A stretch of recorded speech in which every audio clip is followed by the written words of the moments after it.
Has humanity always been this cruel? This video does not judge humanity. It tries to understand it. This video does not judge humanity. It tries to understand it. In every era of human history, the same question is born again. Have we always been this cruel? Or are we simply seeing it more clearly now? Where does cruelty come from? And why does it never fully leave us? This video will not answer these questions. It will simply think with you. Sometimes, when the night is quiet, when everyone else is asleep, when the noise fades, when the screen goes dark, one question remains, silent but heavy. Has humanity always been this cruel? We usually ask this question in anger, when we see war, when we see violence, when we read the news. But this video does not ask it in anger. This video does not accuse. It does not point fingers. It does not pass judgment. This video simply pauses and thinks. When we look at history, we often say one thing: how could they be so brutal? But we rarely ask, what did they feel? What were they afraid of? What were they about to lose? Because asking questions takes courage. Judging is easier. In this video, we will not defend humanity, but we will not condemn it either, because humanity is not a verdict. It is a process. Imagine a human being thousands of years ago. There is hunger, there is cold, there is fear, and standing in front of them is another human being, also afraid, also hungry. At that moment, does cruelty begin, or is it simply survival? Today, sitting comfortably in our chairs, we look at the past and say, if it were us, we wouldn't do that. But history is a mirror. It does not show us at our most comfortable. It shows us at the edge of hunger, at the edge of fear, at the edge of obedience. And at that edge, we all start to look disturbingly similar. This video asks, is humanity cruel because it is evil or because it is afraid? Does humanity stay silent because it is heartless or because it fears standing alone? History shows us countless scenes, moments where humans killed one another, executions cheered by crowds, cruelty accepted as normal. But history never says, look, these people were evil. History simply says, look, these were humans. And perhaps that is what truly unsettles us, because it means cruelty is not foreign. It is not a distant monster. It is one of the possibilities that lives within us. This video is not here to scare you. It is not here to accuse you. It is not even here to wake you up. This video simply wants to sit beside you and look at history together, quietly. Maybe humanity was not always cruel. Maybe it was always fragile. Maybe cruelty is not always a choice. Sometimes it is a consequence of fear, a consequence of hunger, a consequence of obedience. This video will not give answers, because some questions do not exist to be answered. They exist to be thought about. If this question unsettles you, if you are watching not to be right, but to understand, then you are in the right place. This is not the trial of humanity. This is its story. And now, let us ask where that story truly begins. Where does cruelty come from, and why does it never fully leave us? Cruelty does not come from a single place. It does not arrive from the outside. It seems to be born alongside humanity itself, not as evil, but as a sense of threat. When humans are afraid, they change. When they feel hunger, they narrow. When they face isolation, they harden. Cruelty is often born not from hatred, but from fear. History shows us that humans are most cruel when they believe something vital is at risk, when land is threatened, when children must be protected, when identity feels fragile, when survival feels uncertain. In these moments, mercy weakens, not because it disappears, but because mercy requires safety. Cruelty, on the other hand, demands immediate action. Cruelty never fully leaves us because its causes never fully leave us. Fear still exists. Hunger still returns, sometimes under different names. Obedience is still offered as comfort. Only the form changes. Once it was a blade, then it became a bullet. Now it is a button, a screen, a distance, but the feeling remains the same. Perhaps cruelty is not humanity's dark side. Perhaps it is its breaking point. The moment when fear overwhelms thought, when survival silences conscience. History could not erase cruelty. Religion tried to restrain it. Law attempted to contain it. None succeeded completely, because cruelty is not an enemy. It is a signal, a reminder of how fragile humans truly are. So perhaps the real question is not, why does cruelty exist? But rather, under what conditions do we awaken it? Cruelty was not born as evil. It was born as a mechanism of survival. Before morality had a name, before laws were written, before mercy became a virtue, there was hunger, there was cold, there was fear. And fear does not ask what is right. It asks what is necessary. In the earliest moments of human existence, cruelty was not a choice made from hatred, but a reflex born from danger. To hesitate meant to die. To soften meant to disappear. To survive meant to harden. What we now call cruelty was once instinct. What we now condemn was once protection. In a world where resources were scarce, where night carried predators and strangers meant threat, harshness was not immorality, it was awareness. The hand that struck first was not cruel in intention, it was afraid of being struck. Only much later did humanity begin to ask not just how do we survive, but how should we live? Only then did cruelty gain a moral weight. Only then did it become something to judge. But its roots were already deep, planted long before judgment existed. This is why cruelty never fully disappears, because it was never merely a flaw. It was once a function. Long before cities, before borders, before history had names, there were only small groups of humans moving through an unforgiving world. They did not build, they did not store, they did not plan for generations ahead. They followed food, they followed seasons, they followed survival. This was the hunter-gatherer world. Life in this world was not brutal by choice, it was brutal by necessity. Food was never guaranteed. One failed hunt could mean starvation. One harsh winter could erase an entire group. There were no reserves, no safety nets, no second chances. In such a world, every decision carried weight. Not moral weight, but existential weight. Resources were limited, game animals migrated, fruits appeared and vanished with seasons. Water sources dried, and when resources shrink, competition begins.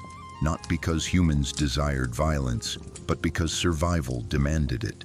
Imagine a small group, a few adults, children, the elderly. They depend entirely on what the hunters bring back. Now imagine another group, arriving at the same river, the same hunting ground, the same herd. This encounter is not philosophical. It is immediate. There is no time to debate ethics, no room for mercy as an abstract idea. There is only one question: who will eat tonight? In this world, killing another human being was not seen as murder in the modern sense. It was often understood as protection, protection of food, protection of territory, protection of the group. To eliminate a rival was to increase the chances that your children would live. This is difficult to accept from a modern perspective. Today we associate killing with cruelty, with moral failure, with evil. But for early humans, the equation was painfully simple. The death of the other meant the survival of the family. There was no state to enforce peace, no law to mediate conflict, no shared moral framework between distant groups. Trust rarely extended beyond the tribe. Anyone outside was not another human first. They were a potential threat. Anthropological evidence suggests that early human groups were deeply cooperative internally and deeply suspicious externally. Within the group, sharing, protection, care. Outside the group, caution, defense, aggression. Cruelty was not universal. It was selective, and that selectivity mattered. Violence was not constant, but it was always possible, and the possibility alone shaped behavior. Weapons were not symbols of power, they were tools of assurance. A spear was not dominance, it was insurance against extinction. Over time, patterns formed. Groups that defended resources survived. Groups that failed to protect territory vanished, not because they were kinder, but because kindness alone was not enough to endure scarcity. Nature did not reward morality, it rewarded adaptation. This is where a critical truth emerges. Cruelty did not evolve because humans loved violence. It evolved because it worked. It kept groups alive long enough to reproduce, to pass on genes, to continue the species. And here lies the uncomfortable realization. Modern humans are descendants of those who survived these conditions. Not the most moral, not the most compassionate, but the most adaptable. This does not mean early humans were heartless creatures. They mourned their dead. They cared for the injured. They formed bonds. But those bonds were protected fiercely. And when forced to choose between us and them, the answer was rarely unclear. Only much later, when agriculture created surplus, when settlements reduced constant movement, when food could be stored, did humanity gain something new? Time. Time to reflect, time to judge, time to develop morality beyond survival. But cruelty did not disappear, because it was never simply a behavior.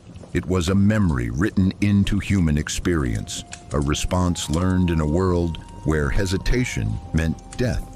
This is why cruelty feels ancient, because it is. It was shaped long before laws, long before religion, long before the idea of good and evil. And as we move forward in this story, we will see how humanity tried to restrain what once saved it by building rules, beliefs, and civilizations.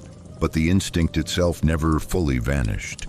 Morality was not always part of the human story, at least not in the way we understand it today. It did not come before survival. It did not come before fear. It did not come before scarcity. Morality arrived after conditions changed, and the name of that condition is simple: fullness.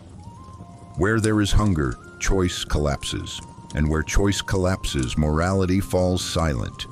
This does not mean humans were evil, it means humans were limited. Today, we often speak of morality as if it were a permanent human trait, as if humans have always chosen between right and wrong. But history tells a different story. For much of human existence, the choice was not between good and evil, but between survival and disappearance. Hunger is not an idea. It is not an opinion. It is not an argument. Hunger is pressure, and under pressure, morality becomes a luxury. Think of a starving child. Does that child weigh ethical principles? No.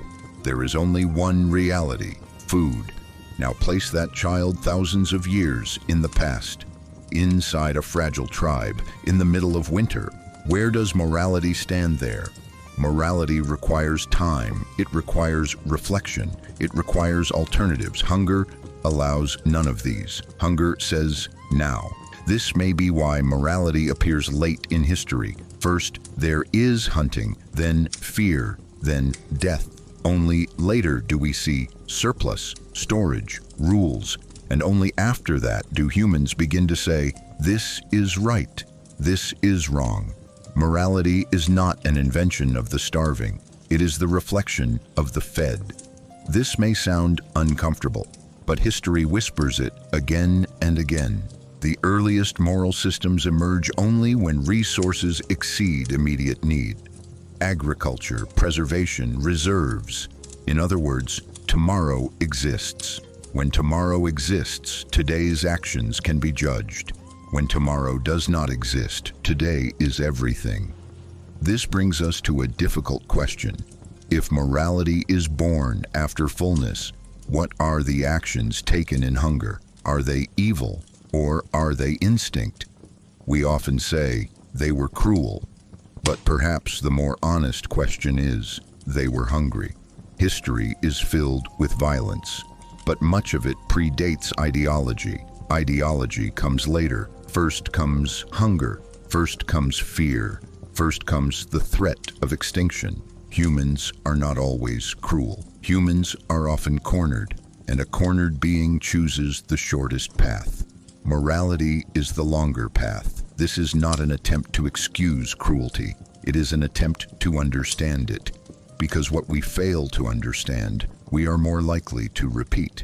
If we reduce cruelty to evil, if we assign it only to others, we forget something essential.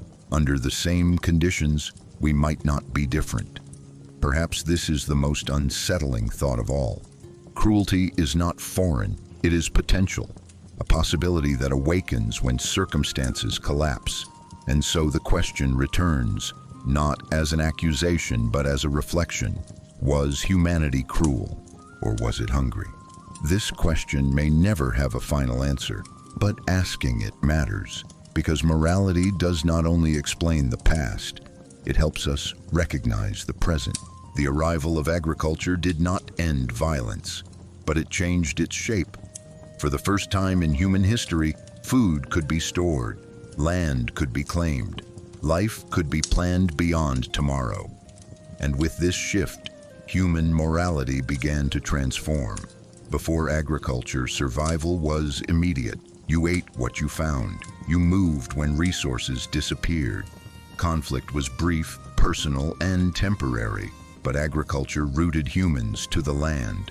And once humans stayed in one place, everything changed.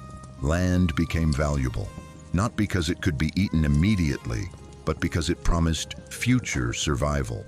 And anything that promises the future also invites conflict.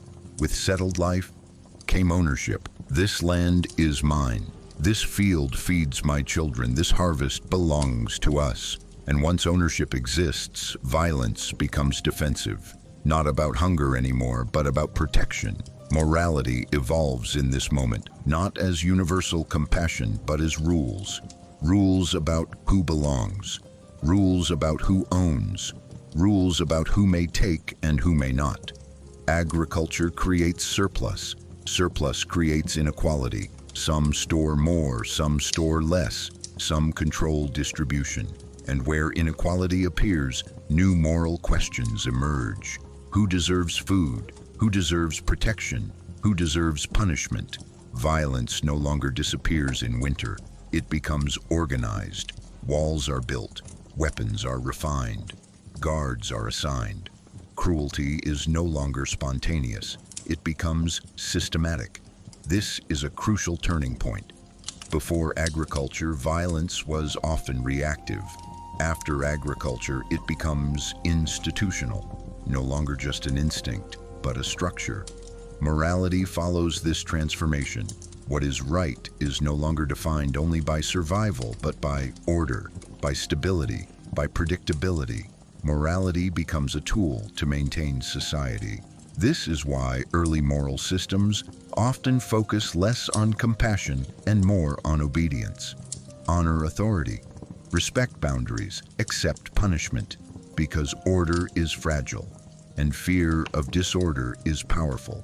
Punishment becomes public, not only to correct behavior, but to demonstrate consequences. Violence becomes symbolic, a message. This is what happens when rules are broken. At the same time, something new also appears: long-term responsibility. Parents plan for children they have not yet raised. Communities care for elders. Traditions form. This is where morality deepens, but it also narrows.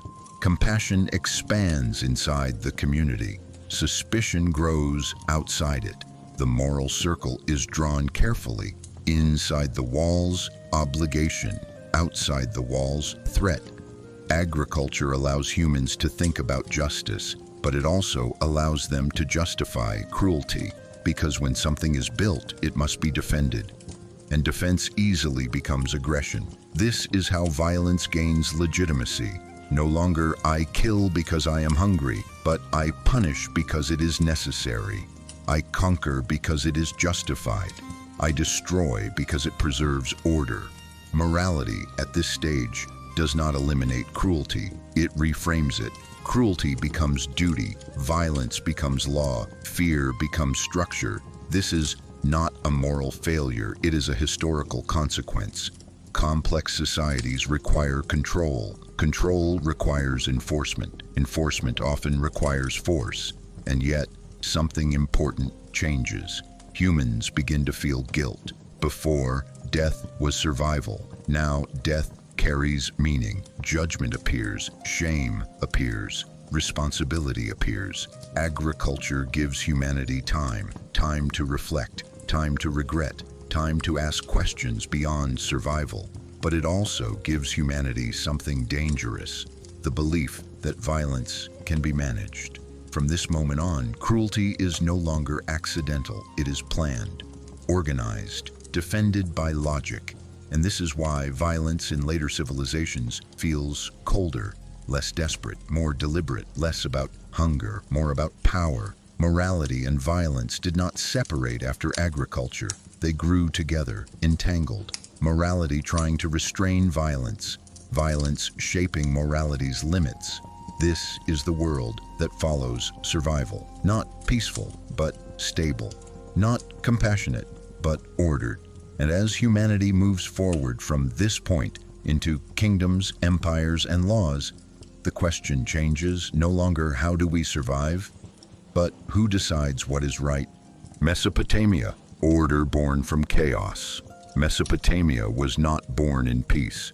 It was born between two unpredictable rivers. The Tigris and the Euphrates gave life, but they also destroyed without warning. Floods could nourish crops one year and erase entire settlements the next. Survival here demanded coordination. For the first time, humans could not survive as isolated families or wandering groups. They needed schedules, irrigation systems, shared labor, and where coordination appears, authority follows. Early Mesopotamian states did not emerge to protect kindness. They emerged to manage risk. Who controls the water? Who decides when to plant? Who distributes grain after harvest? These questions were not moral, they were existential. Violence in early Mesopotamia was not chaotic cruelty, it was administrative. Punishment existed to enforce order. Fear existed to maintain predictability. The first laws were not about compassion, they were about stability. The state becomes a referee in a fragile environment, but referees need power, and power needs enforcement. This is where cruelty changes form. No longer personal revenge, but legal consequence. No longer instinct, but decree. The state does not ask if violence is good. It asks if violence is useful. In Mesopotamia, morality is born as obedience to structure. Justice means order. Order means survival, and survival justifies force. This is not tyranny in the modern sense. It is adaptation, a society learning that chaos kills faster than cruelty. Ancient Egypt, cosmic order and sacred authority. Egypt's state did not grow from fear alone. It grew from certainty. The Nile flooded predictably. The land renewed itself. Unlike Mesopotamia's chaos, Egypt offered rhythm, and rhythm creates belief. The Egyptian state framed itself not as a manager of survival, but as a guardian of cosmic balance. Ma'at, order, harmony, balance. Violence here was not random, it was sacred. The pharaoh was not just a ruler, he was a bridge between humans and gods. To obey the state was to obey the universe itself. In such a system, cruelty becomes righteous. Punishment is not personal, it is divine correction. Disobedience is not rebellion, it is cosmic disruption. Egyptian morality emphasized stability, not equality. Hierarchy was natural, suffering was accepted. because order mattered more than fairness. Violence existed, but it was wrapped in ritual. Execution was not spectacle, it was necessity. The state did not apologize for force, it sanctified it. In Egypt, morality does not fight cruelty, it absorbs it. Cruelty becomes destiny, authority becomes sacred. 3. Assyria, terror as policy. Assyria does not hide its violence, it documents it, carves it in stone, displays it proudly. The Assyrian state understood something clearly. Fear works. Surrounded by rivals, lacking natural defenses, Assyria chose intimidation as survival strategy, not mercy, not diplomacy, terror. Violence here is not reactive, it is preventive. Cities are destroyed not because they resist, but so others will not try. Assyrian cruelty is deliberate, theatrical, mutilation, deportation, public punishment, not chaos. Communication. The message is simple. Resistance is pointless. In Assyria, morality does not soften violence. It celebrates it. Strength is virtue. Mercy is weakness. The state defines goodness as loyalty to power. This is one of history's clearest examples of cruelty becoming ideology, not instinct, not fear, strategy, and for a time, it works. Assyria dominates. Assyria expands, until fear breeds hatred and hatred breeds collapse. 4. Ancient Rome, law, spectacle, and normalized cruelty. Rome does something different. It legalizes violence. Roman power does not rely solely on terror. It relies on law, but law backed by force. The Roman state understands that people obey longer when they believe the system is fair, even when it kills. Punishment becomes public spectacle, not just to harm, but to teach.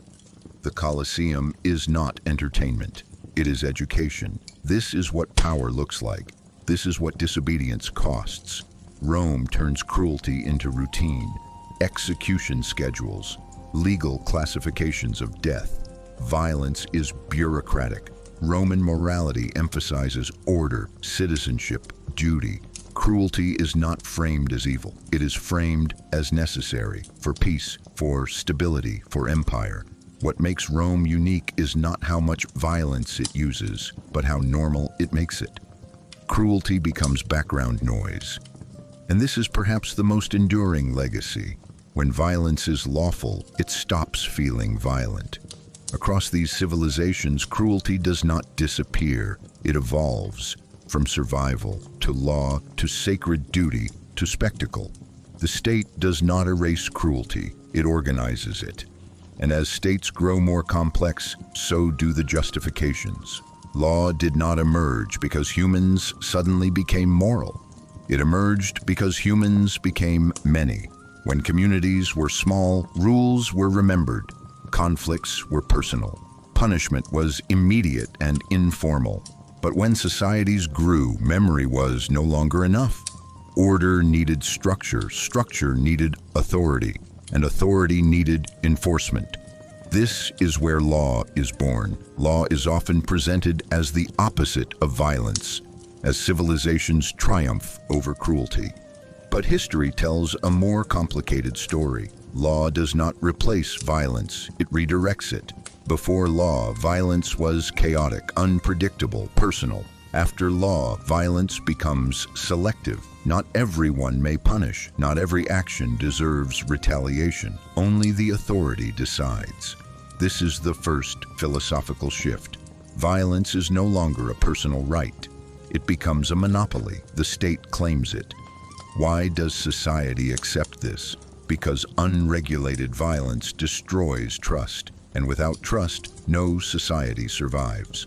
Law promises something crucial: predictability. Punishment is not designed first to be fair. It is designed to be effective, to stop cycles of revenge, to prevent escalation, to keep violence contained. This is why early laws feel harsh. They are not concerned with inner intention. They care about consequences. An eye for an eye was not cruelty. It was limitation. It said, no more than this. No endless retaliation. Philosophically, Punishment serves three functions: deterrence, correction, demonstration. And often, demonstration is the most important. Public punishment is not only about the offender, it is about the observer. It tells society, this boundary exists, and crossing it has a cost. This is why punishment becomes ritualized, executed in public squares, written in stone, repeated in procedure. Violence becomes symbolic. Law teaches through fear long before it teaches through reason. But here lies the central paradox. Law seeks order, yet it is enforced through controlled cruelty. The state says, do not kill, and then it kills. Do not harm, and then it harms. This contradiction is not accidental, it is structural. The philosopher's question is not, is this hypocrisy, but why does society accept it?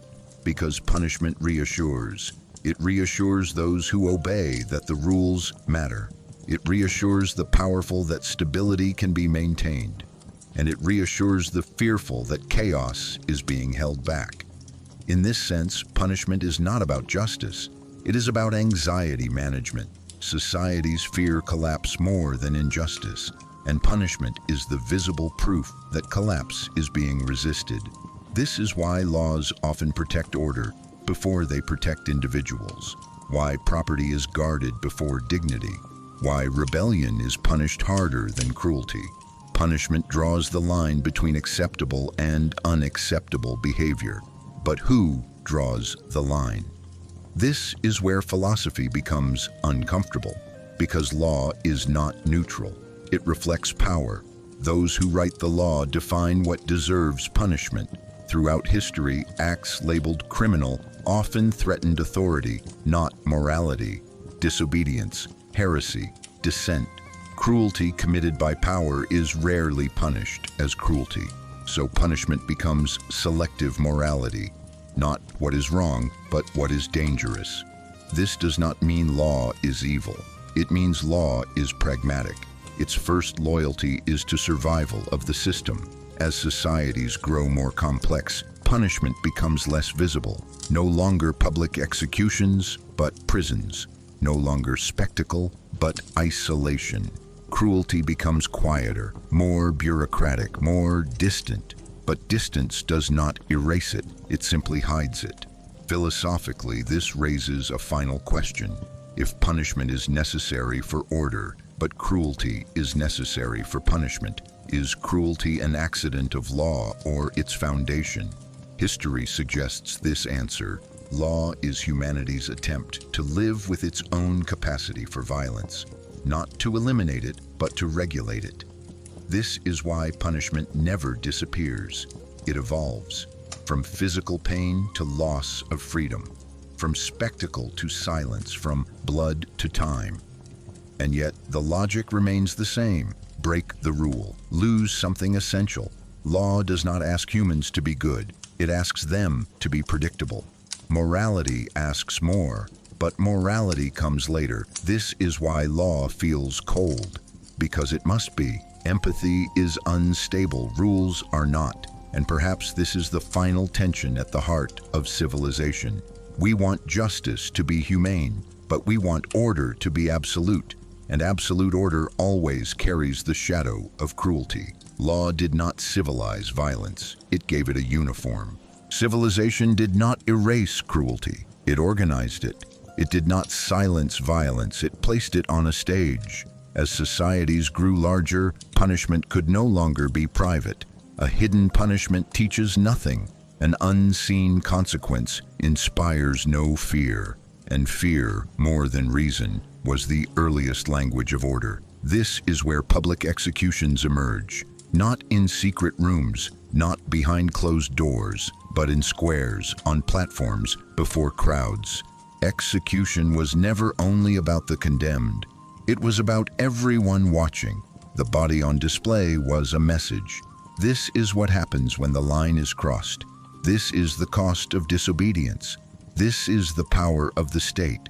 Punishment becomes performance, ritualized, timed, witnessed. The crowd gathers not out of cruelty alone, but out of instruction. They are there to learn. the scream, the blood, the silence afterward. These were not accidents, they were tools. Because early states understood something clearly. Fear travels faster than law books. When punishment is visible, rules do not need to be explained. They are felt. This is why execution grounds often resembled theaters. Elevated platforms, clear sightlines, a defined beginning and end. Justice was not whispered, it was performed. In this system, punishment becomes more than correction. It becomes education. The state does not need to punish everyone. It only needs to punish one so that thousands remember. Here, cruelty is no longer chaotic. It is purposeful. This leads to a powerful equation. Punishment becomes spectacle. Spectacle produces fear. Fear produces order. Fear simplifies morality. You do not need to understand the rule if you fear the consequence. This is why early civilizations did not rely on empathy to maintain peace. Empathy is unstable. Fear is reliable. Public executions transform violence into a shared experience. The crowd becomes complicit. By watching, they accept. By accepting, they normalize. Cruelty stops being shocking. It becomes familiar, routine. This is perhaps the most important transformation. When cruelty becomes familiar, it no longer feels cruel. Civilization did not ask, "Is this too much?" It asked, "Does this work?" And for centuries, it did. But there is a deeper philosophical consequence. When punishment is public, violence stops feeling personal. No one in the crowd is responsible. The state did it. The law demanded it. Order required it. Responsibility dissolves into structure. This is how cruelty survives civilization, not as rage, but as procedure. A sword raised in anger is condemned. A sword raised in the name of law is accepted. Here lies the uncomfortable truth. The same act, killing, changes meaning based on who performs it and why. Civilization reframes cruelty. It no longer calls it violence, it calls it justice. This does not mean civilization failed. It means civilization made a choice. Chaos kills societies quickly. Controlled cruelty preserves them longer. So civilization chooses form over elimination, rules over instincts, spectacle over randomness. And in doing so, it teaches generations something subtle. Order is more important than mercy. Stability is more valuable than compassion. This lesson lingers, even when executions move behind walls, even when blood disappears from public view. The logic remains. Fear continues to maintain order. Only the stage changes. Once it was the square, now it is the prison, the sentence, the invisible threat of exclusion. But the foundation is the same. Civilization did not end cruelty, it refined it. It dressed it in ceremony, wrapped it in language, justified it with necessity. And perhaps this is the most unsettling realization of all. The more civilized a society becomes, the quieter its cruelty grows, but never its absence. Because cruelty was never removed, it was given shape. If compassion were truly natural, it would not need instruction. If mercy flowed instinctively, it would not require repetition. And yet, throughout history, mercy does not appear as a suggestion. It appears as a command. Do not kill. Do not harm. Forgive. Love your neighbor. Show mercy. These are not observations. They are orders. This raises an unsettling question. Why does humanity need to be told to do what is supposedly in its nature? The answer may lie not in what humans are capable of, but in when they are capable of it. Compassion exists in humans, but it is fragile. It flourishes in safety. It weakens under threat. It retreats in fear. History shows us this clearly. In times of abundance, mercy feels natural. In times of scarcity, it feels dangerous. This is why compassion needed reinforcement, not because it was false, but because it was conditional. Religious and moral systems did not invent mercy. They protected it. They emerged in societies where violence had already become normalized, where punishment was public, where fear maintained order, where cruelty had structure. In such worlds, mercy was not intuitive. It was countercultural. To forgive an enemy was to risk survival. To show mercy was to appear weak. To refuse revenge was to disrupt expectation. So compassion had to be elevated, sanctified, commanded, repeated. Religion steps into this space not as a replacement for law, but as its moral tension. Law says, obey or suffer.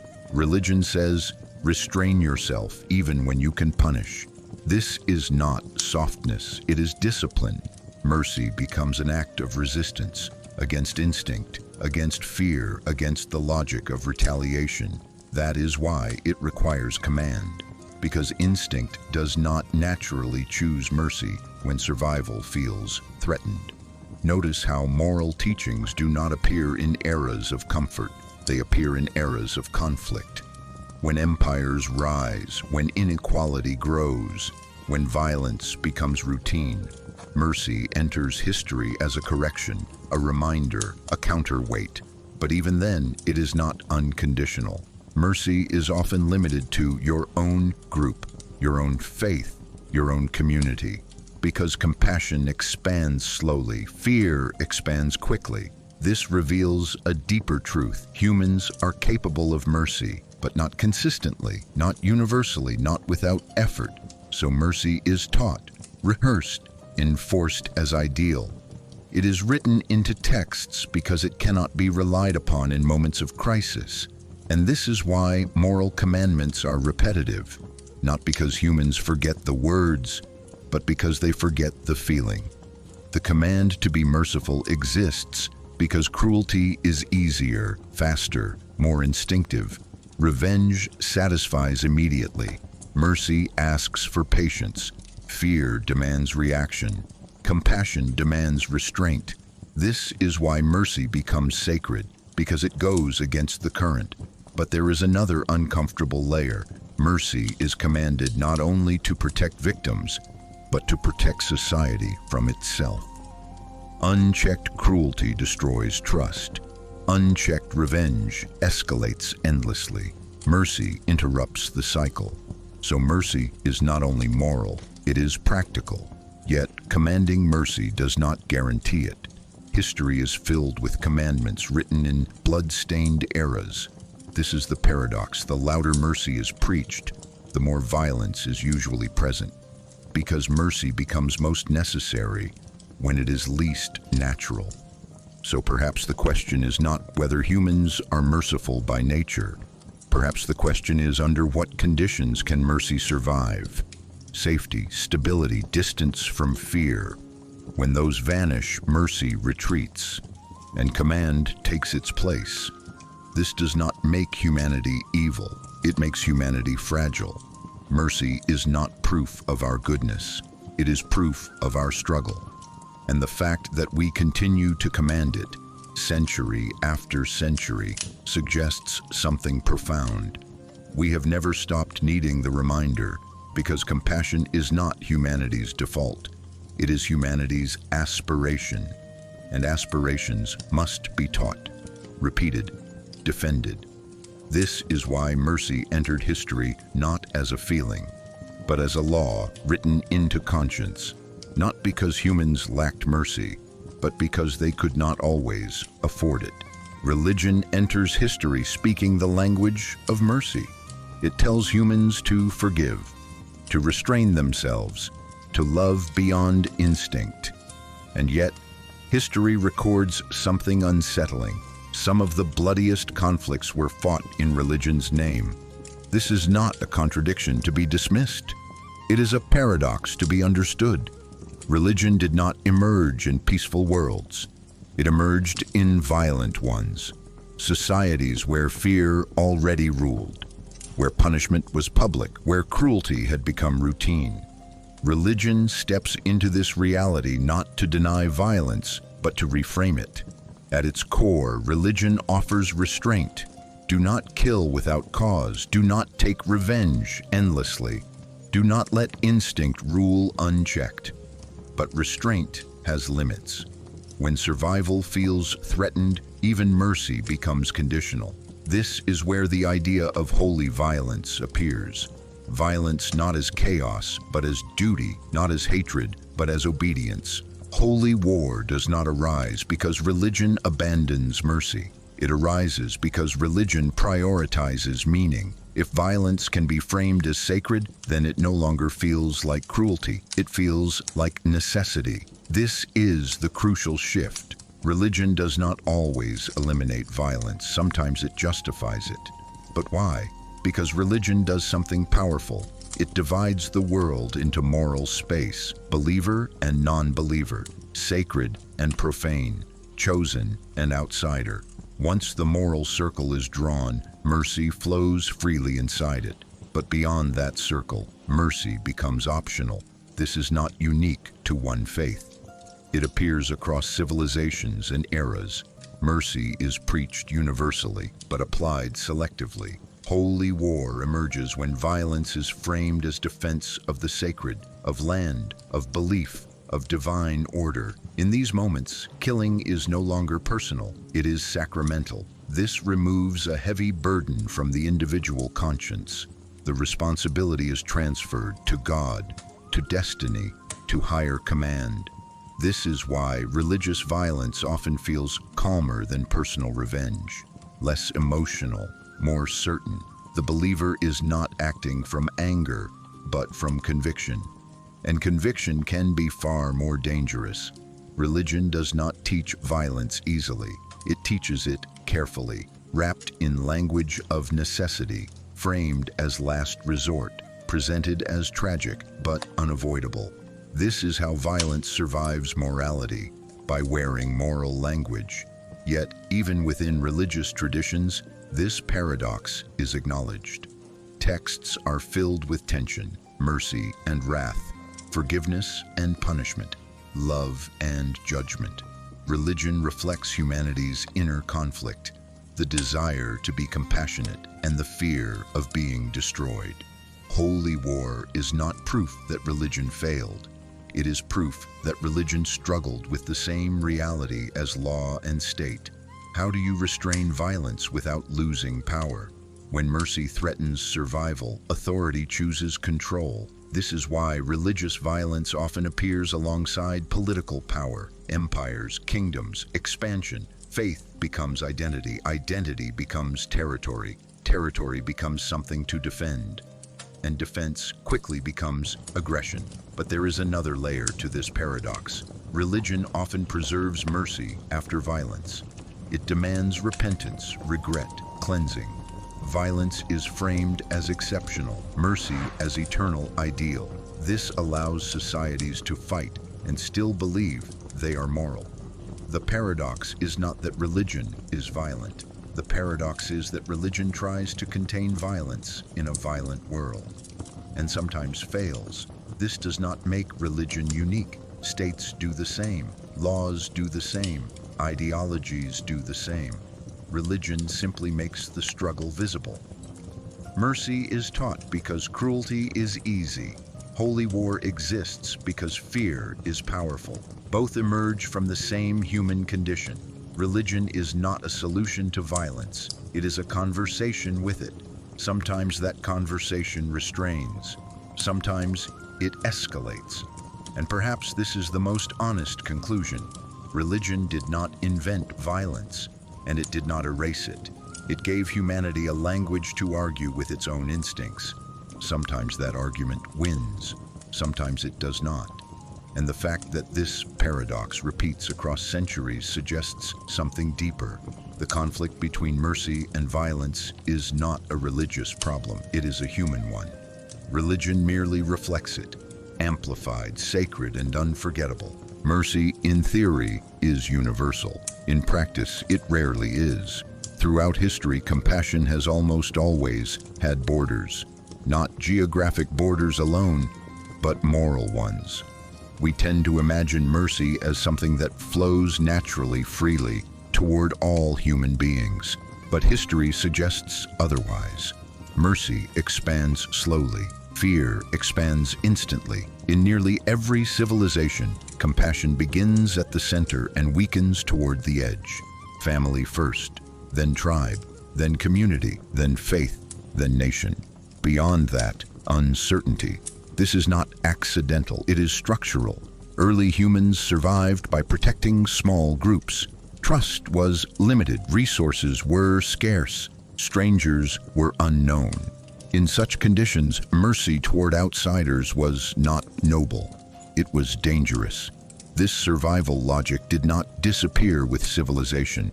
It was inherited. Even as societies grew larger, moral concern grew unevenly. Laws protected citizens, not foreigners.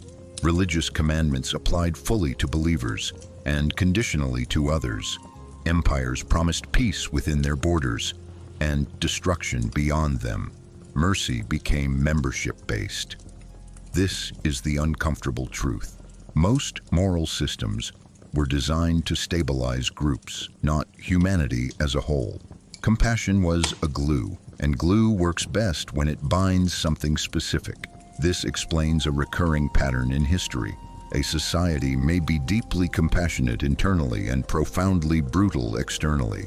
Care for the poor inside the community, charity for widows within the faith, justice for citizens of the state, but outsiders. Different rules. This is not hypocrisy. It is consistency within a limited moral circle. The philosopher's question is not, why were they cruel? It is, to whom were they merciful? Because mercy always answers a question, who belongs? Once belonging is defined, mercy follows automatically.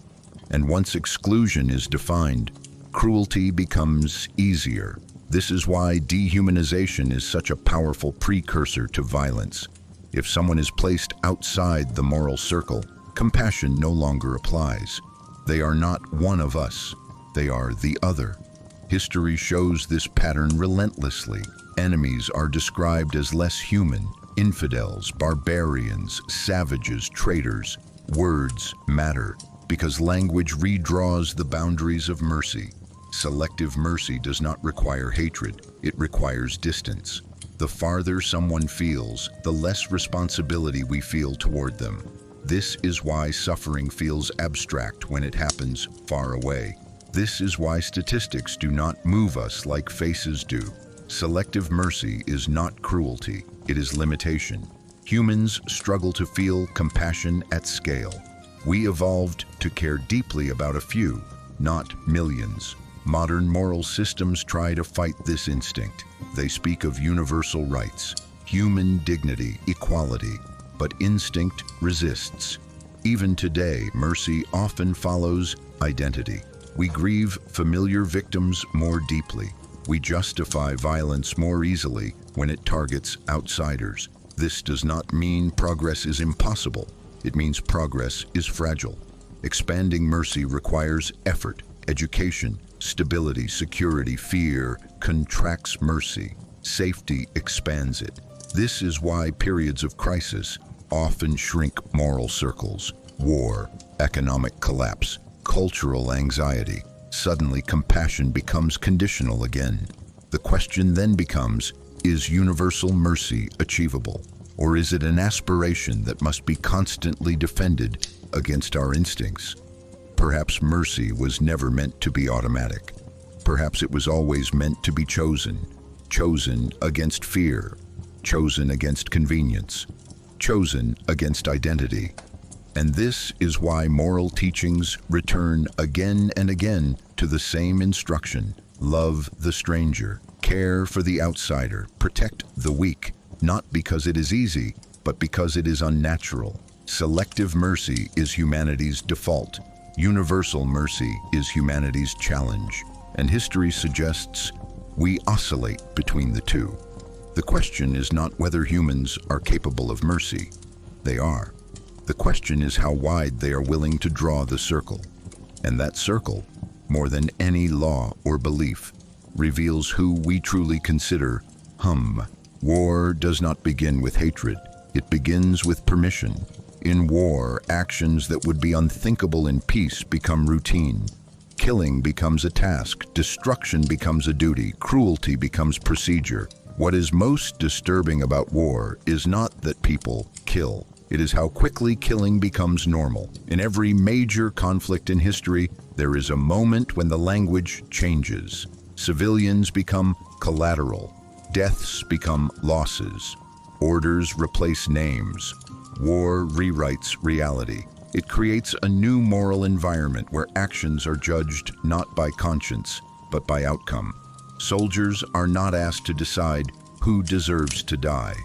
They are asked to follow instructions. Advance, clear the area, neutralize the target. These words are carefully chosen. They remove emotion. They remove faces. They remove hesitation. In war, killing is rarely personal. It is delegated. History shows this again and again. Most soldiers do not enter war with a desire to kill, but they learn quickly what is expected of them. Training does not focus on morality. It focuses on efficiency, on speed, on coordination, on obedience. Hesitation is framed as danger. Thinking is framed as delay, and delay can mean death. So the system teaches something subtle. Do not think too much. Do what you are told. Over time, repetition dulls resistance. The first shot is difficult. The second is easier. The 100th is routine. Cruelty does not arrive suddenly. It is normalized.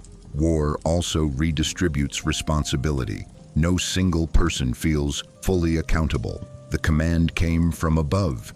The order was legal. Everyone else was doing the same. This diffusion of responsibility is one of war's most powerful mechanisms. The soldier does not say, "I chose to kill." The soldier says, "I had orders." And history is filled with this sentence. From ancient battlefields to modern mechanized wars, the structure is the same. When violence is collective, guilt becomes abstract.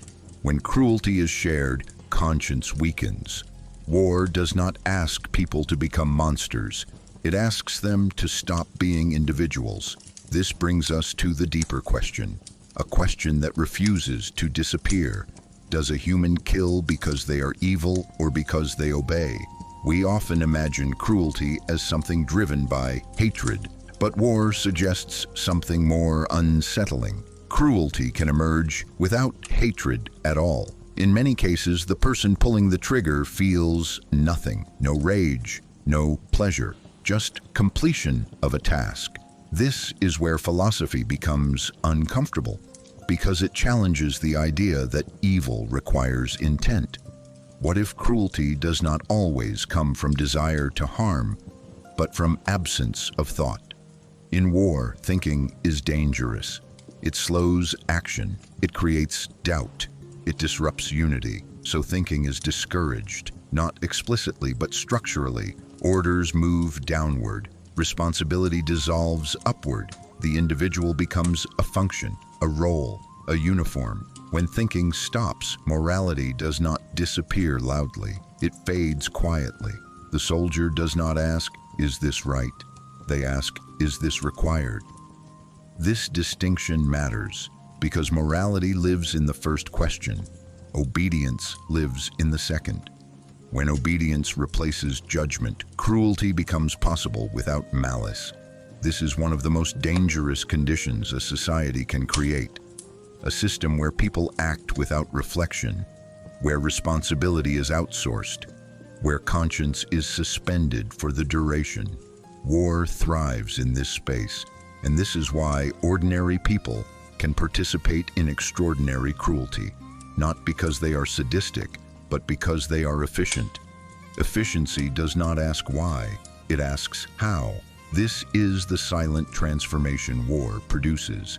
It does not turn people into villains, it turns them into operators, and operators are rewarded not for compassion, but for compliance.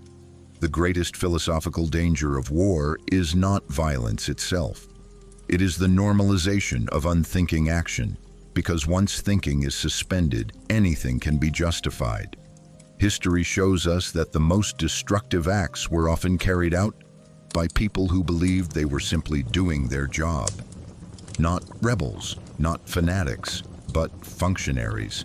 This forces us to confront an unsettling truth. Cruelty does not always announce itself with hatred or rage. Sometimes it arrives with paperwork, with orders, with routine. And this is why war is so effective at producing cruelty. It does not ask people to become immoral. It asks them to stop asking moral questions. So the question returns, heavier than before, not as accusation, but as reflection. Does a human kill because they are cruel, or because they stop thinking? Perhaps the most frightening answer is, sometimes there is no difference. Because when thinking disappears, cruelty no longer needs intent. War ends loudly, but conscience returns quietly. When the fighting stops, when the orders fall silent, when the uniforms are folded away, something begins to move again. Not relief, not pride, but thought. During war, thinking is dangerous. After war, thinking is unavoidable. The mind, once occupied by survival, now has space, and into that space, memories enter. This is where conscience awakens, not as accusation, but as presence.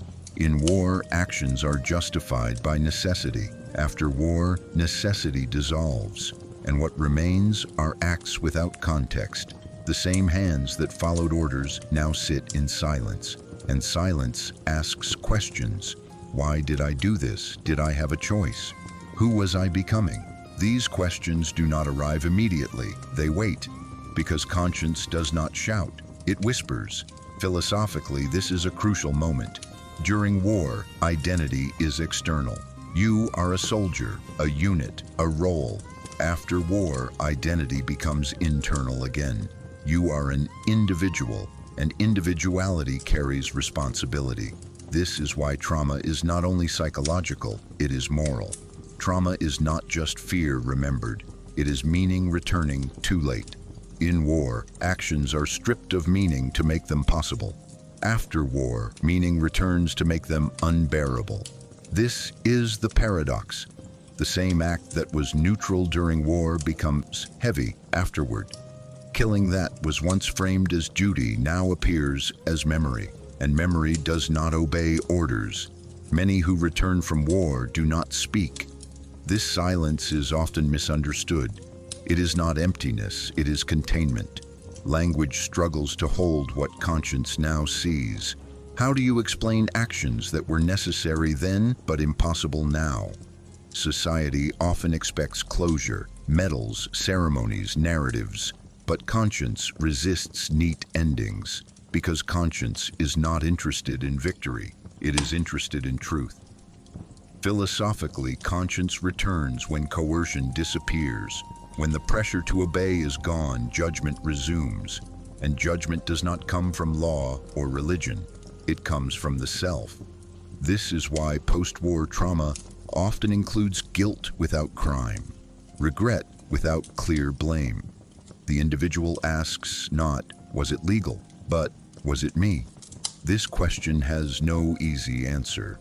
During war, the self is fragmented. Part of it acts, part of it sleeps. After war, the parts reunite, and reunification is painful. This is why some avoid thinking, why they seek noise, work, substances, distraction, because thinking reopens the wound. But silence does not heal conscience, it only postpones it.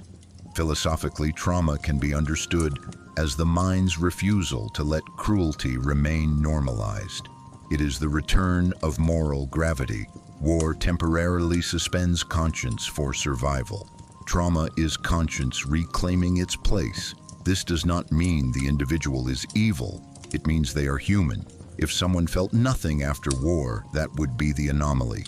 Pain after violence is not failure, it is evidence that morality survived. Yet society often misunderstands this. It demands strength, forgetting, moving on. But conscience does not move on, it circles. This is why some wars never truly end. They continue quietly inside those who lived them. And here lies a final philosophical thought. If war required humans to stop thinking, then trauma is the cost of thinking again. The price of obedience is paid later, in reflection. The mind reclaims what was suspended. The self asks to be whole again. This is not weakness, it is restoration. And perhaps this is the deepest irony of war. It demands the silence of conscience to function, and then leaves individuals alone to listen to it afterward. In this sense, trauma is not the enemy of peace. It is peace arriving too late, because peace is not only the absence of war, it is the return of thought. And thought always asks what obedience once forbade. Who was I? When I stopped thinking, alone humans hesitate, together they move. This is one of the oldest patterns in history. Cruelty rarely begins in isolation. It accelerates in groups. When individuals gather, responsibility thins, not because people become evil, but because they become many. In a crowd, no one feels fully accountable. The voice inside that asks, "Is this right?" is drowned out by another question, "Is everyone else doing it?" Philosophically, this is a crucial shift. Morality is internal. Belonging is external. And in moments of tension, external forces often win. Humans are social beings. Survival once depended on the group. Exile meant death. Belonging meant safety. This ancient instinct never disappeared. It learned new forms. In a crowd, agreement feels like truth, not because it is right, but because it is shared. This is why crowds create confidence even when they are wrong. Doubt feels lonely. Certainty feels collective. Conscience requires solitude. It needs distance, reflection, silence. Crowds provide none of these. In groups, thinking becomes risky. To question is to disrupt. To hesitate is to separate, and separation feels dangerous. So individuals surrender judgment not through force, but through comfort. Comfort in numbers, comfort in sameness, comfort in shared direction. This is how conscience fades, not abruptly, gradually. First, responsibility is shared, then it is diluted, then it disappears. The individual no longer says, "I am doing this." They say, "We are doing this," and "we" feels safer than "I." History shows that crowds do not need hatred to become violent. They need permission. Permission from authority, permission from peers, permission from silence. Once permission exists, restraint feels unnecessary. The crowd does not ask whether an act is cruel, it asks whether it is normal. Normality replaces morality. This is why public violence spreads quickly. Applause replaces hesitation. Cheering replaces doubt. The individual sees others watching, laughing, approving. And approval is powerful.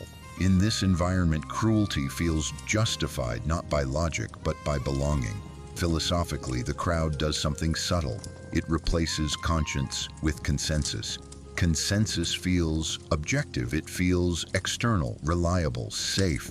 But consensus does not ask moral questions. It only asks for alignment. This is why crowds are capable of acts individuals would never commit alone. The crowd removes the burden of being the first, of being the last, of being different. And difference is where conscience lives. There is another layer to this silence. Crowds compress time. They create urgency. Now, act, move. Urgency leaves no room for reflection, and reflection is conscience's language. The faster the crowd moves, the quieter conscience becomes. This is why violence spreads fastest when events feel overwhelming. War, revolution, moral panic. In such moments, thinking feels like betrayal. The crowd demands loyalty, not wisdom. Yet, crowds do not last forever. Eventually, they dissolve. And when they do, individuals remain. This is when conscience returns. Often too late. The same person who shouted with the crowd now whispers alone. This creates a painful split. How could we do that? Becomes, how could I do that? Philosophically, this reveals something profound. Crowds do not erase conscience. They suspend it, and suspension always ends. This is why societies fear reflection after mass violence, because reflection assigns responsibility where crowds erased it. This is also why remembrance is dangerous. It forces individuals to reclaim what they delegated. History is full of crowds, but guilt is always individual. And perhaps this is the final insight. Cruelty does not require monsters. It requires coordination. When conscience depends on solitude and belonging depends on agreement, the crowd almost always wins, temporarily. But when the noise fades, conscience returns, asking what the crowd once silenced, not angrily, not loudly, but persistently. And that persistence is what keeps humanity from fully losing itself. Is cruelty a personal choice or a contagion? We like to believe that cruelty is a decision, that someone wakes up and chooses to be violent, that harm begins with intention. This belief is comforting, because if cruelty is a choice, then it belongs to them, not to us. But history complicates this idea. Again and again, cruelty spreads faster than intention. People who would never act alone participate together. People who hesitate individually move confidently in groups. This forces us to ask a more unsettling question. What if cruelty behaves less like a decision and more like an infection? Not biological, but psychological. Cruelty often travels through proximity, through language, through repetition, through normalization. When violence is witnessed repeatedly, it loses its shock. When cruelty is justified often enough, it gains logic. When harm is shared, it feels lighter. This is how contagion works, not by force, but by exposure. In this sense, cruelty rarely begins with desire to hurt. It begins with permission. Permission given by authority, by peers, by silence. Once permission exists, resistance feels unnecessary. But contagion alone is not the full story. Cruelty still requires participation. No one is dragged entirely against their will. At some point, a hand moves, a voice agrees, a step is taken. This is where responsibility returns. Cruelty is not purely imposed, nor is it purely chosen. It lives in the space between. Philosophically, this is the danger.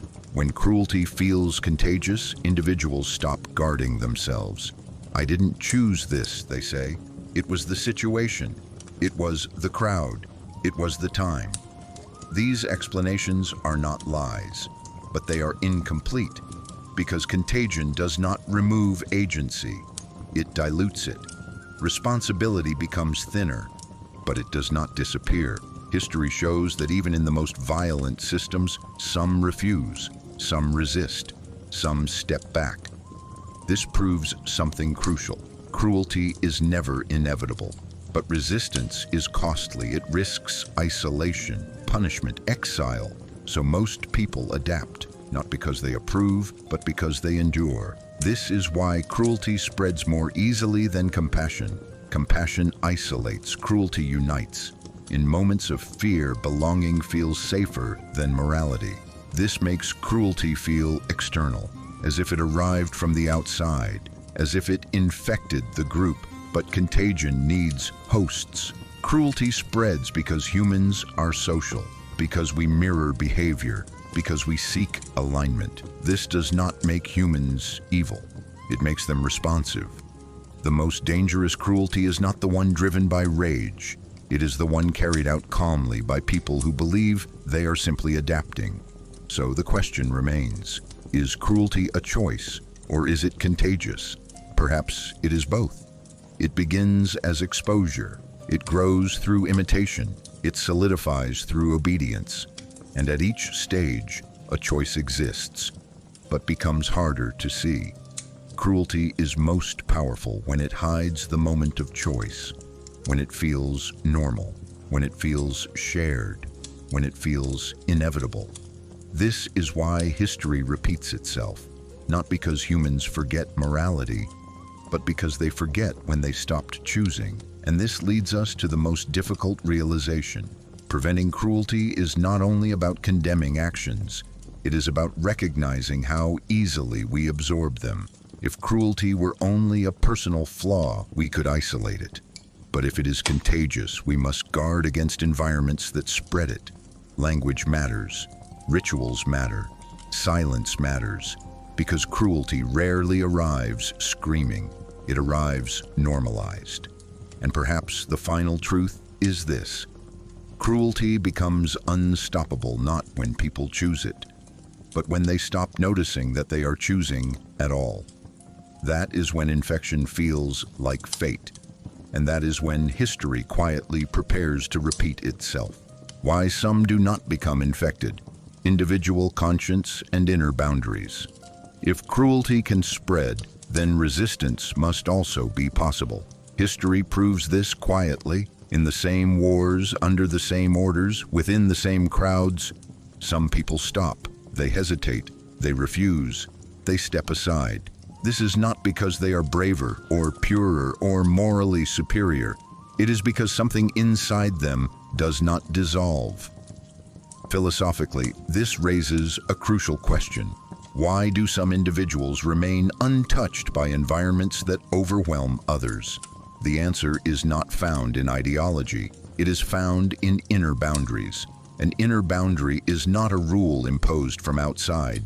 It is a line drawn within, a line that says, beyond this point, I am no longer myself. Most systems rely on the absence of this line. They assume people will adapt, conform, adjust, and most do, but some do not. Because for them, obedience has a cost that feels higher than punishment. Their conscience is not louder, it is closer. For many, conscience is abstract, a concept, a belief. For some, it is intimate, a presence. It does not shout, it does not argue, it simply refuses to disappear. These individuals do not see cruelty only as harm to others. They experience it as harm to the self. This distinction matters. When cruelty threatens identity, not just morality, adaptation becomes impossible. Philosophically, this is the difference between external ethics and internal integrity.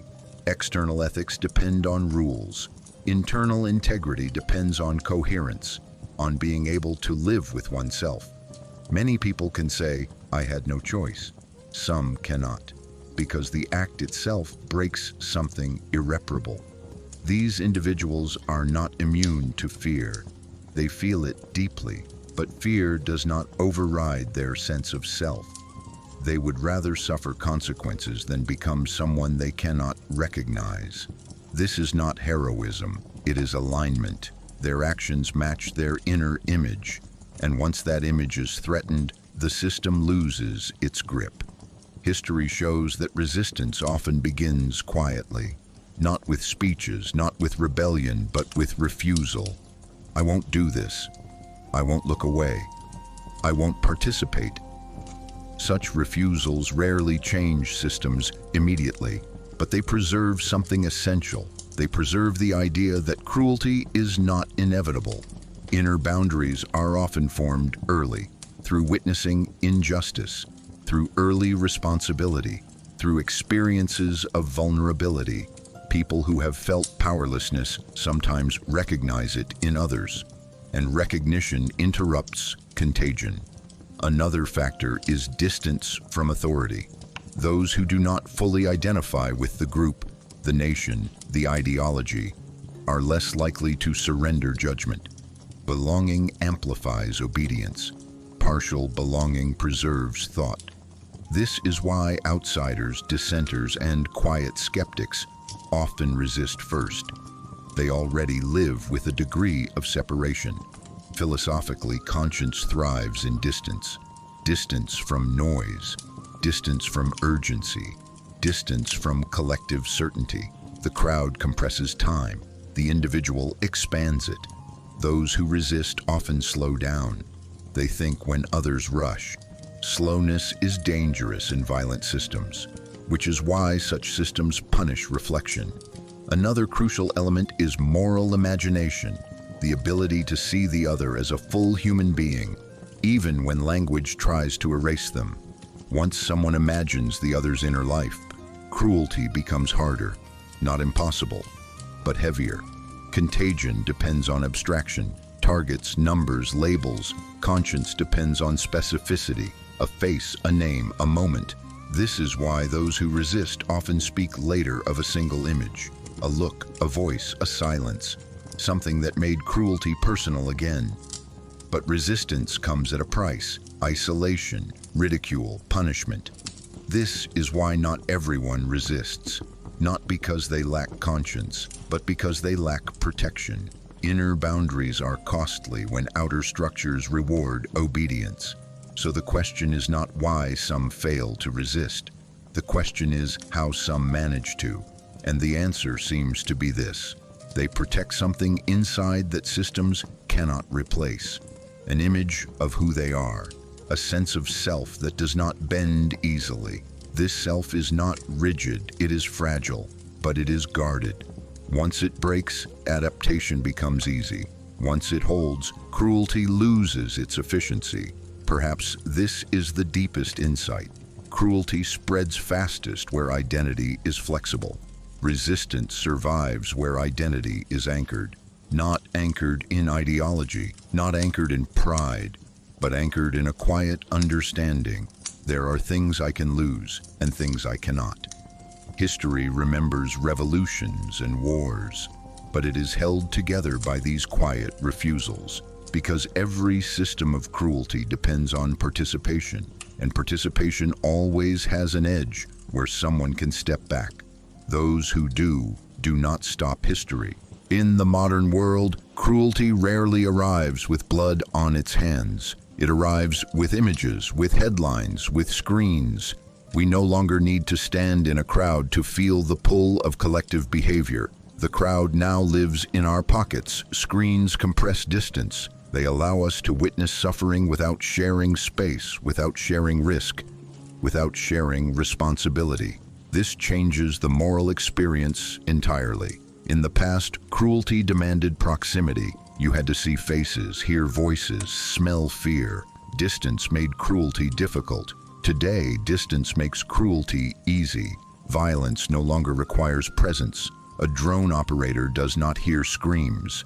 A policymaker does not see bodies. A viewer scrolls past devastation between advertisements. This is not indifference, it is design. Modern systems separate action from consequence, and separation weakens conscience. When harm is mediated through screens, it becomes abstract. Numbers replace names. Statistics replace stories. Images replace encounters. The mind adapts. What once shocked now barely registers. What once demanded response now becomes content. This is how cruelty spreads without anyone feeling cruel. The modern individual rarely chooses violence directly. Instead, they absorb it passively.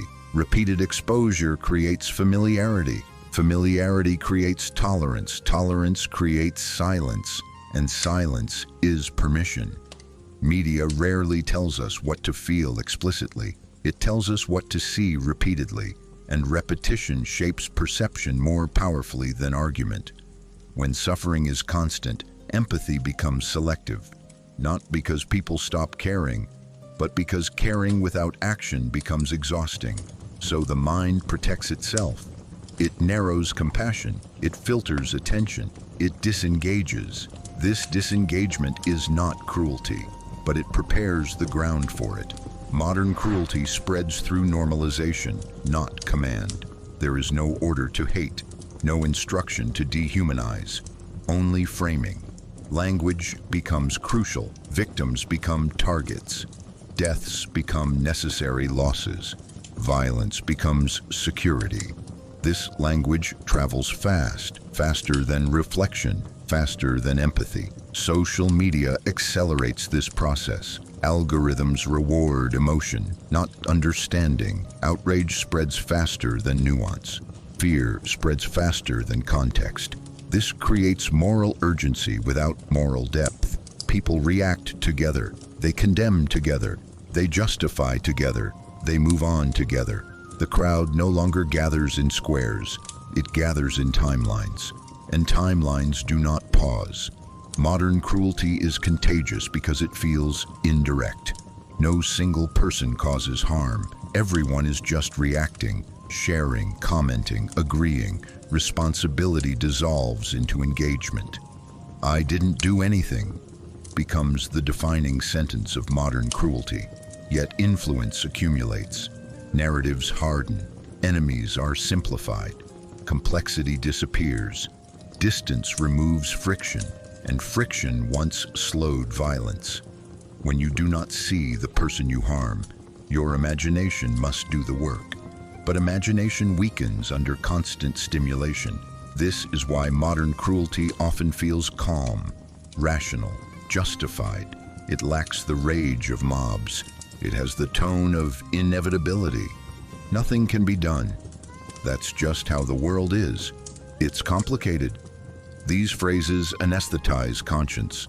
Modern systems do not ask people to be cruel. They ask them to be efficient, informed, realistic. And realism often excludes empathy. The most dangerous feature of modern contagious cruelty is its invisibility. People still believe they would never participate in harm because participation no longer looks like action. It looks like scrolling. This does not mean modern humans are worse. It means cruelty has adapted to new conditions. Where fear once enforced obedience, now speed does. Where authority once commanded, now algorithms guide. And where crowds once shouted, now they click. Yet the philosophical core remains unchanged. Cruelty spreads when individuals feel distant from consequences. Distance dulls responsibility. Speed suppresses thought. Repetition erodes resistance. Modern contagious cruelty thrives on these conditions. But this also reveals where resistance must begin, with slowness, with attention, with rehumanization. To pause is an act of defiance. To imagine the other fully is an act of resistance. The modern world does not lack mercy. It lacks space for mercy. And without space, conscience cannot breathe. So the question today is not whether cruelty is contagious. It clearly is. The question is whether we are willing to interrupt the conditions that allow it to spread unnoticed. Because cruelty no longer needs hatred. It only needs distance. And distance, unlike hatred, feels harmless, which makes it far more dangerous. When we imagine evil, we often picture something dramatic, a raging monster, fueled by hatred, driven by sadistic desire, loudly announcing its cruelty as if harm must always come from a dark personality or an obvious intention to destroy.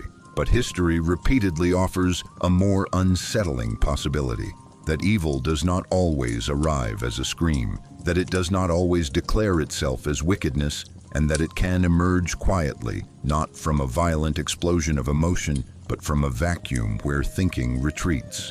Because a human being can become cruel not only through hatred, but through habit, not only through desire, but through mechanical repetition, not only by saying, "I want this," but by taking refuge in the calm, disarming sentence, "This is what I was told to do."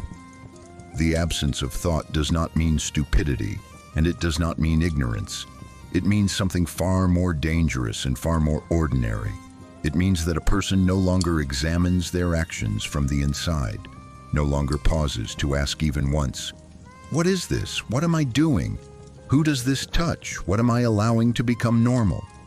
And instead postpones the moral question as if conscience were something that could be scheduled for later. In that condition, the small inner voice that says, "Stop," begins to fade, not because it died naturally, but because the outside world is loud with procedures, ranks, forms, routines, crowds, and the heavy comfort of togetherness, and because belonging can feel so protective that the individual conscience, afraid of being alone, chooses silence. This is the moment when evil can appear not as a deliberate bad choice, but as an environment in which choice becomes psychologically invisible. The options still exist, but the system moves so fast and the pressure to conform feels so normal that pausing begins to feel dangerous. Questioning begins to feel like troublemaking, thinking begins to feel like delay, and delay begins to feel like risk. And systems, whether in war, dictatorship, or even ordinary bureaucracy, often feed this condition by separating action from consequence, by hiding reality behind language that turns people into targets, pain into operations, death into necessary measures, and by distancing the individual from faces, voices, and specific suffering, because the strongest nourishment of conscience is precisely this: the ability to see the other as fully human. At that point, evil does not require hatred. It can be produced by distance, by repetition, by official language, by obedience, and by the quiet psychological relief of feeling like a function rather than a person. The individual may not experience themselves as cruel at all, because they experience themselves as someone doing a job, following procedure, applying the rules. And the most dangerous sentence is born exactly here: what else could I have done? That sentence is not always a lie, but it is often an incomplete truth, because there is always a first act that remains possible even under pressure. The act of thinking, the act of pausing long enough to let the moral question breathe, the act of asking oneself, without drama, without heroism, am I beginning to accept this as normal? Because evil often lives precisely where questions die. When questions remain, conscience stays partially open. When questions vanish, the ordinary becomes acceptable. And history's heaviest outcomes are frequently built not on spectacular cruelty, but on this slow, incremental normalization, where a person first overlooks something small, then becomes used to it, then calls it normal, then defends it, and later struggles to recognize themselves, not because they remember choosing evil, but because they remember simply going along. This idea is not meant to condemn humanity. It is meant to protect it, because if evil can grow from the absence of thought, then resistance does not always begin with grand heroism, but with something deceptively simple and profoundly difficult: slowing down, thinking, questioning, and refusing to let the phrase, "everyone is doing it," become the final authority inside your own mind. If you destroy by pressing a button, is it less cruel? Once, to kill, you had to be close. Close enough to see a face, close enough to hear breathing, close enough to feel resistance. Violence was physical, heavy, impossible to ignore. And that closeness forced a confrontation, either with cruelty or with hesitation. In traditional violence, conscience had nowhere to hide. There was no distance to soften reality. What the hands did, the mind could not deny. Today, violence often looks different. You sit in a room, you look at a screen, you press a button, and somewhere far away, out of sight, out of sound, something collapses. There is no scream, no smell, no eye contact, only data, only confirmation, only result. This raises an uncomfortable question. If you do not feel the destruction, is the destruction less real? If you do not see the pain, is the pain reduced? Traditional violence demanded the body. Modern violence removes it. Technology steps in between. This distance is not only spatial, it is moral. Once a person said, "I did this." Now they say, "The system did. It was protocol. I only pressed the button." Do these sentences make the act less cruel? No. They make it lighter to carry. Cruelty does not disappear. It is redistributed, split between designers, operators, commanders, and screens. In direct violence, responsibility is concentrated. In remote violence, responsibility is diluted, and dilution changes experience. When violence is distant, it feels cleaner, more controlled, more rational, less emotional. But emotion was never the measure of harm. Absence of feeling does not equal absence of suffering. A wound does not bleed less because it was caused by a machine. A death is not gentler because it was delivered digitally. The cruelty lies not in proximity, but in consequence. Yet distance alters something crucial. It weakens resistance. It is harder to stop what you do not fully feel. It is easier to repeat what does not disturb you. This is why modern violence can be continuous, routine, scheduled. Pressing a button requires less courage than facing a person, but it also requires less reflection. Traditional cruelty confronted the self. Modern cruelty bypasses it. This does not make modern humans worse. It makes cruelty more efficient. Efficiency removes friction. Friction once slowed harm. When killing becomes a task and destruction becomes a metric, the moral weight shifts from action to outcome. Did it work? Replaces should it have been done. This is the true danger. Not that violence is easier, but that it feels normal. So is pressing a button less cruel than striking with one's own hands? Perhaps it is not less cruel. Perhaps it is less visible. And what is less visible is easier to accept, easier to justify, easier to repeat. Cruelty does not always grow louder with distance. Sometimes it grows quieter, and quiet cruelty is the hardest to resist. Because when violence no longer looks violent, conscience struggles to recognize it. This is why the question matters, not to judge technology, but to examine ourselves. Because the most dangerous cruelty is not the one we feel. It is the one we no longer notice. And when harm feels distant, the button feels small, but the consequence never is. This video does not say that humans are cruel and unchangeable. It does not claim that violence is our destiny, or that history proves we are broken beyond repair. It does not ask you to lose hope or to look at humanity with bitterness. This video says something quieter. It says that humans are fragile, and that fragility is not a failure. Humans feel fear. Sometimes that fear is loud. Sometimes it hides behind confidence. Sometimes it disguises itself as strength. Humans experience hunger. Not only hunger for food, but hunger for safety, for certainty, for belonging, for a tomorrow that feels secure. Humans fear being alone, and to avoid that loneliness, they sometimes silence their own doubts, their own questions, their own inner voice. Humans obey because obedience feels easier, because obedience reduces responsibility, because obedience offers comfort in numbers.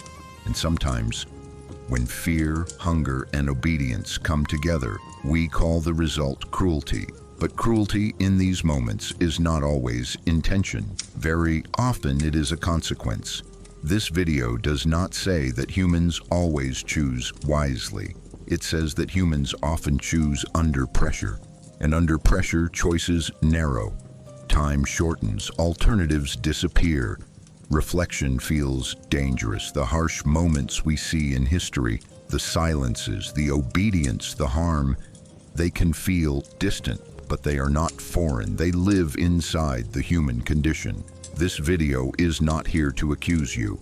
It is not here to demand sides. It is here to slow you down just a little, because sometimes humans harden not because they are cruel, but because they are exhausted. Sometimes humans withdraw not because they lack empathy, but because they are overwhelmed. Sometimes humans stay silent not because they agree, but because speaking feels unsafe. And none of this makes a person monstrous. It makes them human. This video says that if we define people only by their worst moments, we will never truly understand them. If we look only at outcomes, we will miss the conditions that shaped them. Understanding is not excusing. Understanding is the first step toward not repeating. This video is not meant to leave you heavy. It is not meant to trap you in dark thoughts. It is meant to remind you gently that the very fact you are asking these questions, that you are willing to look at history without judgment, that you are able to pause and reflect, already matters. Cruelty often survives where thought disappears, and thought, even quiet thought, slows it down. This video does not say that humans cannot change. It says that humans change with conditions, and conditions can be changed. Sometimes that change is not dramatic. Sometimes it is not heroic, sometimes it is just a pause, a breath, a moment of awareness. If this video has slowed you even slightly, if it has moved you toward understanding rather than blame, if it has made you look at people with a little more patience, then it has done what it needed to do. History is loud, but change often begins quietly. This video does not ask you to be a hero. It simply asks you to remain human, because sometimes the greatest resistance is not shouting. Sometimes it is simply thinking. And if that thinking does not frighten you, but instead brings a sense of calm, then you are exactly where you should be. This is not humanity's verdict, this is its story. And stories, when they are understood, become lighter to carry. Now, just for a moment, be still. Hold the question without judgment. Perhaps an answer is not required. Perhaps understanding is enough. Cruelty then and now. Which is worse? When we ask this question, we often speak as if the answer is obvious. We say the past was more brutal. We say the present is more civilized. But history and the modern world are not arguing with each other. They are simply speaking different languages. In the past, cruelty was visible. It stood in public squares. It had sound. It had blood. It demanded attention. People knew what was happening. They saw it. They felt it. Cruelty was heavy. It was difficult to deny. It left no room for illusion. Today, cruelty is often quiet. It lives behind screens, inside distance, within statistics and summaries. It does not shout. It flows. And what flows continuously is easy to overlook. In history, people stood face to face with cruelty. Today, people stand one step removed. And that step changes everything. In the past, one either acted or refused. Today, one often simply watches, and watching is a form of participation, even when it does not feel like one. Historical cruelty was physical. Modern cruelty is psychological. One wounded bodies, the other numbs conscience. In the past, silence followed cruelty. Today, cruelty exists inside constant noise.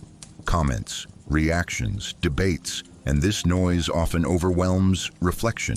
In history, cruelty required large, undeniable decisions. Today, it often arrives through small actions, a click, a share, a moment of indifference, and this smallness makes it dangerous. So the question begins to change. It is no longer simply, which is worse? It becomes, which one do we accept more easily? The cruelty of the past feels unbearable to us because it is exposed. The cruelty of the present feels familiar because it is woven into everyday life. In the past, people often knew they were being cruel. Today, people sometimes do not feel it at all. And not feeling harm can be more dangerous than recognizing it. This does not mean modern humans are worse. It means cruelty has adapted to conditions. In the past, cruelty was driven by fear. Today, it is driven by speed. Fear once forced obedience. Speed now removes pause. One crushed the human body, the other rushes the human mind. And in haste, conscience steps aside. In the past, cruelty lingered. Today, it disappears quickly, replaced by the next headline, the next image, the next crisis. What is forgotten is more likely to return. This is why the word worse requires caution. Historical cruelty was harsher. Modern cruelty is more diffuse. One left deep scars, the other creates widespread numbness. And numbness, over time, reaches farther. In the past, people sometimes felt shame after cruelty. Today, cruelty is often analyzed, discussed, and then left behind. And moving on is itself a decision. So the answer is not simple. The past was more violent in appearance. The present is more normalized. And perhaps the hardest question is this: is visible cruelty more dangerous or invisible cruelty? This video does not deliver a verdict. It only suggests history shows us what happened. The present shows us what we are willing to accept. And maybe the difference lies here. In the past, people lived with cruelty. Today, people sometimes grow used to it, and habituation is quiet, but quiet things take the longest to notice. So the real question is not, who was worse? The real question is, under which conditions do we lose ourselves more easily? History reminds us, the present tests us, and in both cases, the same response matters: to slow down, to think, to look again at what feels normal. Because cruelty does not always arrive screaming. Sometimes it simply becomes ordinary, and what slows it is rarely heroism. More often, it is attention. That attention is what connects past and present, not to judge them, but to recognize ourselves within them. Which is worse? Was cruelty worse when it stood in public squares, visible, undeniable, with faces watching and hands trembling? Or is it worse now when it hides behind screens, numbers, and distance? Was it worse when people had to look directly at what they were doing? Or is it worse when people no longer have to look at all? Is cruelty more dangerous when it is loud and shocking, or when it is quiet and familiar? Was it worse when violence demanded physical closeness, eye contact, presence? Or is it worse when a single button replaces a human face? When someone had to raise their hand, feel resistance, hear a voice? Was that more cruel than pressing a button and watching nothing happen on the screen in front of you? Is cruelty less cruel because it feels less personal? Or does feeling less make it worse? Was it worse when people knew they were doing something wrong? Or when they are unsure whether they are doing anything at all? Is cruelty more forgivable when it is driven by fear, or more frightening when it is driven by routine? Was the past more brutal because it left scars on bodies? Or is the present more dangerous because it leaves scars on attention, on empathy, on memory? When cruelty was rare but intense, was that worse than cruelty that is constant but diluted? Is it worse to witness one terrible act and never forget it, or to witness thousands of smaller ones and forget them all? Was it worse when people were forced to participate, or when participation feels optional, passive, almost invisible? Is a scream more terrifying than silence? Is violence more dangerous when it horrifies us, or when it no longer surprises us? Was it worse when cruelty demanded courage, or when it requires almost none? When people once risked something to be cruel, is that worse than when cruelty costs nothing at all? Is a society more violent when it kills openly, or when it harms quietly and calls it normal? Was it worse when cruelty ended with silence, or when it lives inside endless commentary, debate, and scrolling? Is cruelty more real when it happens once and stops, or when it happens continuously and blends into everyday life? Was it worse when people felt guilt afterward, or when guilt never fully arrives? Is forgetting more dangerous than remembering? Is it worse to know you are part of harm, or to believe you are not? When cruelty is obvious, it can be resisted. But when it is ordinary, how do you even recognize it? Is visible cruelty easier to confront than invisible cruelty?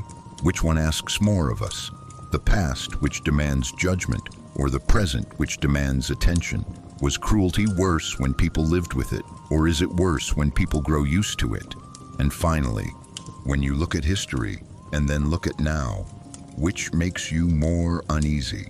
What people did then, or what we accept today? And if the answer is not clear, what does that uncertainty say about us? Which is worse? And why does the question refuse to let us go? And which cruelty is still with us? There are forms of cruelty in history that are officially over. They have been abolished by law, prohibited by treaties, condemned by courts, labeled as the past in textbooks. We look at them and say, this no longer exists. This could not happen again. The world has moved on. But history is never that simple, because what ends in history is usually the event. What often survives is the way of thinking that made it possible. A cruelty can be outlawed, while the logic that justified it remains. A system can collapse while the language that normalized it survives. A law can disappear while the fear that demanded it stays alive. We often remember the past through images, chains, camps, execution squares, bodies, and we assume that cruelty lived only in those images. But cruelty does not live only in form. It lives in habits, in phrases, in rationalizations. Once history openly declared, some people matter less. Today, the sentence is rarely spoken that way, but it returns quietly in different words. They are replaceable. Their suffering is unavoidable. That's how the system works. The forms change. The sword becomes a button. The chain becomes a contract. The public square becomes a screen. But the idea of managing humans from a distance sometimes remains exactly the same. In the past, cruelty was often direct. People knew what they were doing. Today, cruelty is often fragmented. One person decides, another executes, another observes, another remains silent, and each one says, "I am not the whole. I am only a part. I am not the one responsible." History has heard these sentences before, and the outcome has always been familiar. Some cruelties no longer exist by name, but their shadow remains. That shadow appears in how we rank suffering, in whose pain becomes news, and whose pain becomes data, in which deaths are called tragedies and which are reduced to statistics. In the past, cruelty touched the body. Today, it often fails to touch the conscience. And perhaps that is the difference. We look back at history and ask, how could they allow this? But it is harder to ask ourselves today, what have we become accustomed to? What do we scroll past? What no longer surprises us? Because the most enduring form of cruelty is not the one that shocks. It is the one that feels normal. History shows us what happened. The present shows us what we are willing to accept. And these two are deeply connected. In the past, cruelty destroyed people. Today, it often numbs them. And numbness is cruelty's quiet ally. This does not mean that everything today is worse. It means that cruelty adapts to conditions, and adaptation makes it harder to recognize. That is why connecting past and present requires more than asking, what happened? It requires asking, how did it become possible? How did it become acceptable? How did it become ordinary? Because a cruelty truly ends only when the thinking that sustained it is questioned. And perhaps the most persistent legacy history has left us is this: the human ability to feel distant from responsibility. The past revealed this openly. The present demands that we notice it quietly. And maybe the thread that connects history to now is not technology and not law. It is a single question: is this normal? As long as that question is asked, history does not fully repeat itself. The moment it disappears, the past quietly returns. Not in the same form, but with the same logic. And that is how history and the present remain bound to each other. Not through identical events, but through familiar ways of looking away. Slavery, a system that ended, a way of thinking that remained. Slavery as a system ended. It was abolished by law, condemned by morality, written into history as something humanity claims to have overcome. We point to dates, to documents, to declarations of freedom, and we say, this is no longer who we are. But history does not end when laws change. Because laws can erase systems, but they do not automatically erase the logic that once made those systems feel normal. Slavery was not only chains and markets. It was an idea, a quiet, powerful idea, that some people could be reduced to tools, to labor, to resources, that their value could be calculated without reference to their inner life. This idea did not vanish overnight. It adapted. When slavery existed openly, it required justification. Religion, science, economics, entire worldviews were built to explain why some humans mattered less. Those explanations have been rejected. But rejection does not always mean disappearance. Sometimes it means transformation. Today, no one openly says these people are property, but similar thinking appears in softer language. They are replaceable. There will always be more workers. This loss is unfortunate but necessary. The structure has changed. The assumption remains. Slavery turned humans into means, not ends. It trained societies to separate usefulness from humanity. That separation did not die. It moved. It appears in how suffering is distributed, in who is expected to endure more, in whose exhaustion is considered normal, in whose death becomes a statistic rather than a story. Slavery once relied on physical ownership. Today, control is often economic, legal, or invisible. But the psychological distance remains. The enslaver rarely saw themselves as cruel. They saw themselves as practical, as realistic, as part of how the world worked. This is the most unsettling continuity. Cruelty does not always feel cruel to the one benefiting from it. Slavery normalized indifference. It taught generations to look at pain and continue. That habit does not disappear easily. When systems reward efficiency over dignity, slavery's logic quietly survives. Modern societies pride themselves on freedom, but freedom is unevenly distributed. Some people have choices, others have necessities. Slavery removed choice entirely. Modern systems sometimes reduce choice until it barely exists, and the difference becomes harder to notice. This does not mean the present is the same as the past. It is not. But similarity does not require identity. It requires inheritance. The past leaves traces in how we think about work, worth, and disposability. Slavery taught the world that some lives could be spent. That lesson was never fully unlearned. We see it when dangerous labor is accepted because someone has to do it. We see it when suffering is tolerated because it happens far away. We see it when empathy stops at borders. Slavery was once enforced by violence. Now compliance is often enforced by survival. The enslaved had no alternative. Today, many have alternatives that are theoretical but unreachable. And so the question changes. Not, does slavery still exist? But, has the idea that enabled it fully disappeared? Because as long as societies accept that some lives must absorb the cost of comfort, slavery's shadow remains. History often comforts us by placing evil behind us. But history also warns us that ideas travel forward. Slavery ended as a system, but its deepest danger was never the chains. It was the habit of not seeing, and that habit is much harder to abolish. If we want slavery to truly remain in the past, we must do more than reject its form. We must recognize its logic when it reappears under different names, because the most enduring cruelties are not the ones we remember clearly. They are the ones we believe no longer exist. And history reminds us of this, not to accuse us, but to ask something quietly. Have we ended slavery? Or have we simply learned to look away more comfortably? If you're still here, it means you didn't come for noise. It means you stayed not for quick answers, but for questions that take time to settle.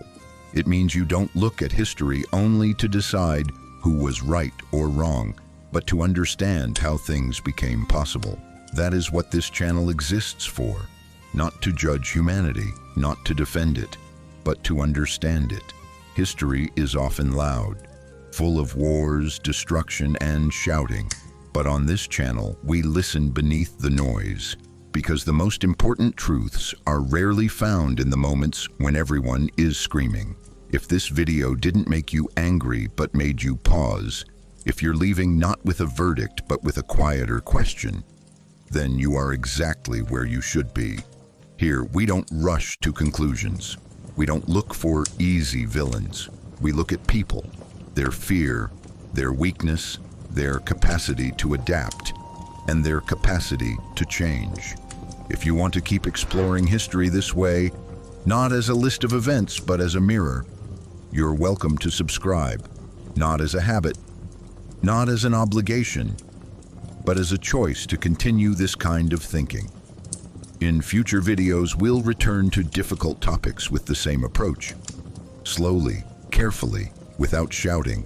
We'll keep asking the questions that don't trend easily, but stay with you longer. If this video helped you slow down, even briefly, if it gave you space to reflect instead of react, you can like it. Not to boost numbers, but to support this kind of content finding its way to others who might need the same pause. And if these themes felt familiar, it may be because we all carry similar questions. We just don't always say them out loud. This channel exists to say them quietly, without accusation, without urgency, without fear. Stay here, not for the fast world, but for the thinking one. We'll meet again in the next video calmly.